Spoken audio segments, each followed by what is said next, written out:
ঢুকতে গেলে প্রাসাদের মতো তাদের ঘর বাড়ি, দুর্গের মতো তাদের দুর্গ ভেদ করে তবে এই ইডি ঢুকেছিলেন বলে তবে বোঝা গেছে রেশন ব্যাপারটার সঙ্গে একেবারে সবচাইতে দুস্থ মানুষের। রেশন দুর্নীতি মামলায় তৃণমূল কংগ্রেসের দেগঙ্গার ব্লক সভাপতি আনিসুর রহমান বিদেশ এবং তার ভাই আলিফ নূর মুকুলকে গ্রেপ্তার করল ইডি। দীর্ঘ দুদিন ধরে জিজ্ঞাসাবাদ, তল্লাশি, এই সমস্ত কিছুর পর এই গ্রেপ্তারের ঘটনাটি ঘটে। এখন রেশন দুর্নীতি বিষয়টিকে যদি একটু ভালোভাবে দেখা যায় তাহলে বুঝতে হবে যে আর 5টা দুর্নীতির মতো এটি নয়।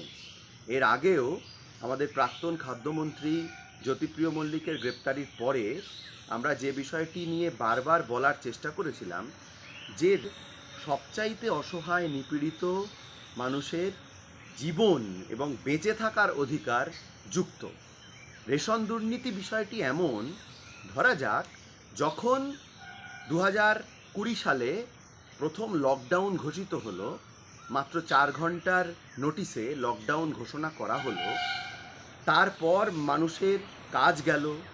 যেখানে যারা কাজ করতেন পরিযায়ী শ্রমিকেরা তারা ফিরে এলেন। ফিরে আসার কোনো ব্যবস্থাই প্রায় রাজ্য এবং কেন্দ্র সরকার করেনি। এই রকম অবস্থাতে যখন মানুষের জীবিকা চলে গেছে এবং তার উপরে ওই বছরেই আমফান ঝড়ের ফলে পশ্চিমবঙ্গের বিশেষত দক্ষিণবঙ্গের প্রচুর জেলা আক্রান্ত এবং মানুষের শেষ সম্বলটুকুও শেষ হয়ে গেছে, এমন অবস্থাতে যে খাদ্য সামগ্রীর অধিকার তাদের ছিল সেটাকেও চুরি করা হয়েছে। দেখা যাচ্ছে যে ইডির আধিকারিকরা বলছেন যে হিসেব মিলছে না। প্রশ্ন করে তাদেরকে হিসেব পাওয়া যাচ্ছে না। পাওয়া যাবে কি করে? হিসেব পাওয়া সম্ভব নয়, কারণ তার সঙ্গে লক্ষ লক্ষ গরিব মানুষের প্রাপ্য রেশনের চাল জড়িত। তার কোনো হিসেব হয় না।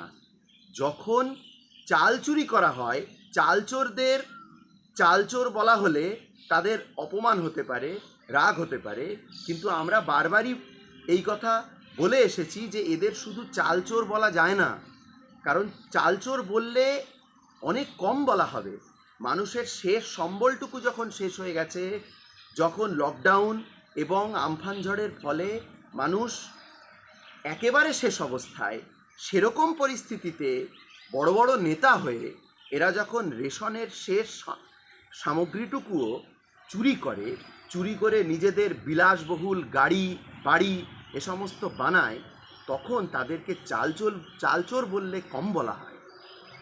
অতএব বুঝতে হবে যে রেশন দুর্নীতি মামলার সঙ্গে যুক্ত যারা যারা আছে, যেগুলোকে সাদা চোখে দেখা যাচ্ছে, এ তো গ্রেপ্তারি হয়েছে, এখন জামিন হবে কি হবে না, অপরাধ প্রমাণের বিষয়, সেসব তো আদালতের, কিন্তু সাদা চোখেই যা দেখা যাচ্ছে তো সাদা চোখে স্পষ্ট যাদের বাড়িতে ঢুকছে যে তাদের বিলাসবহুল কত গাড়ি আছে, এবং সেই একই জায়গায় সেই দেগঙ্গাতেই এরকম কত কত পাড়া আছে, কত কত গ্রাম আছে যাদের বাড়ির মাথায় ছাদটুকু নেই, কিন্তু তাদের অন্তর্দয় কার্ডের, রেশন কার্ডের কোনো ব্যবস্থা নেই।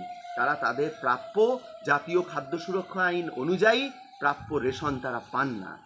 এই এত গরিব মানুষের প্রাপ্য রেশনের অধিকার চুরি করে যারা পায়ের ওপর পা তুলে দিন কাটাবে ভেবেছিল, তাদের শেষ পর্যন্ত জায়গা হয় জেলেই, তার বাইরে আর কোথাও নয়।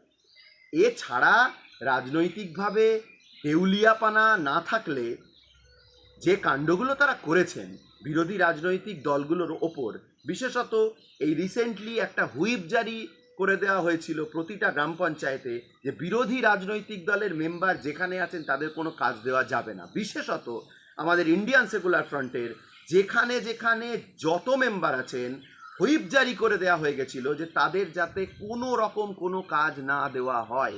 এগুলোকে রাজনৈতিক দেউলিয়াপানা বললেও কম বলা হয়।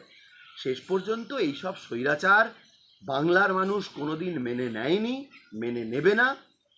মানুষ মাথা তুলে দাঁড়াবেন, মানুষের পাশে ইন্ডিয়ান সেকুলার ফ্রন্ট সবসময় ছিল, সবসময় থাকবে। বিরোধী যে কোনো কণ্ঠস্বরকে দমন করে দিয়ে কেউ কখনো স্বাধীনভাবে ঘোরাঘুরি করতে পারে না, রাজত্ব চালাতে পারে না।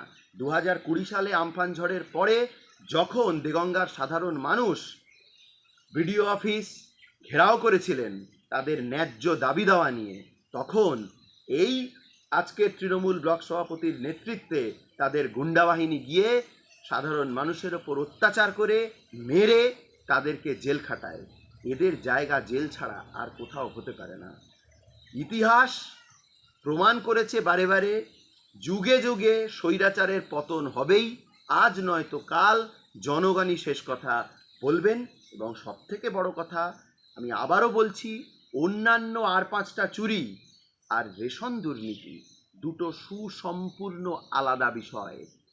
রেশন চুরির কোনো ক্ষমা হয় না, হতে পারে না। মানুষই শেষ কথা বলবে, গণতন্ত্রে সাধারণ মানুষই শেষ কথা বলেন।